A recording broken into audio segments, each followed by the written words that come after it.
যদি ঈমানের দাবিদার হতে চাও, আল্লাহ রাব্বুল আলামিন বলেন, ইন্নামাল মুমিনুনা আল্লাযীনা আমানু বিল্লাহি ওয়া রাসূলিহি, নিশ্চয় যারা আল্লাহর প্রতি ঈমান আনয়ন করে। বিল্লাহি মানে কার প্রতি? বিল্লাহি মানে আল্লাহর প্রতি, ওয়া রাসূলিহি এবং যারা তার নবীজির প্রতি ঈমান আনয়ন করে। মুসলমান শুধুমাত্র কেবলমাত্র এই দুই ব্যক্তির প্রতি বা দুই বস্তুর প্রতি ঈমান আনয়ন করলেই হবে না।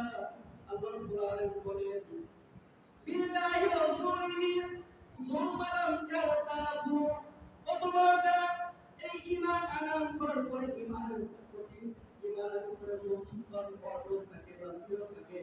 সম্মানিত ভাইরা, এই দৃঢ়তাটা হবে দুইটা বস্তুর মাধ্যমে। আল্লাহ রাব্বুল আলামিন বলেন, সুম্মা লাম ইয়ারতাবু ওয়া জাহাদু বিআমওয়ালিহিম ওয়া আনফুসিহিম, ঈমান আনয়ন করার পরে যারা আল্লাহর রাস্তায় জিহাদ করে, বিআমওয়ালিহিম তারা তাদের মাল দ্বারা, যারা ঈমান আনয়ন করার পরে তার উপর অটল থাকবে এবং পাশাপাশি ওয়াজাহাদু বিআমওয়ালিহিম তারা তাদের মাল আল্লাহর রাস্তায় খরচ করবে। বিআমওয়ালিহিম ওয়া আনফুসিহিম এবং তারা তাদের জান দ্বারা আল্লাহর রাস্তায় কি করবে? নিজের জীবনকে বিলিয়ে দিবে। রব্বুল আলামিন বলেন, উলাইকা হুমুস সাদিকুন, কেবলমাত্র শুধুমাত্র তারাই হলো সত্যবাদী, প্রকৃতপক্ষে ঈমানদার। আমার ভাইরা, তাহলে ঈমানের মাপকাঠি কয়টা? জোরে বলেন। দুইটা। প্রথম অবস্থায় দুইটা। এক নম্বর, আল্লাহর প্রতি ঈমান আনয়ন করা, রাসূলকে নবী হিসেবে স্বীকৃতি দেওয়া।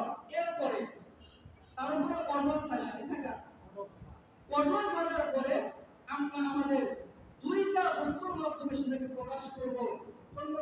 এক নম্বর বস্তু হলো আমরা আমাদের মাল দ্বারা আমাদের ঈমানের বাস্তবতা ফুটিয়ে তুলব এবং আমরা আমাদের জান দ্বারা যুদ্ধের ময়দানে এলাই কালিমাতুল্লাহ, আল্লাহর জমিনে আল্লাহর দ্বীনকে বাস্তবায়ন করার জন্য সর্বোচ্চ চেষ্টা করব।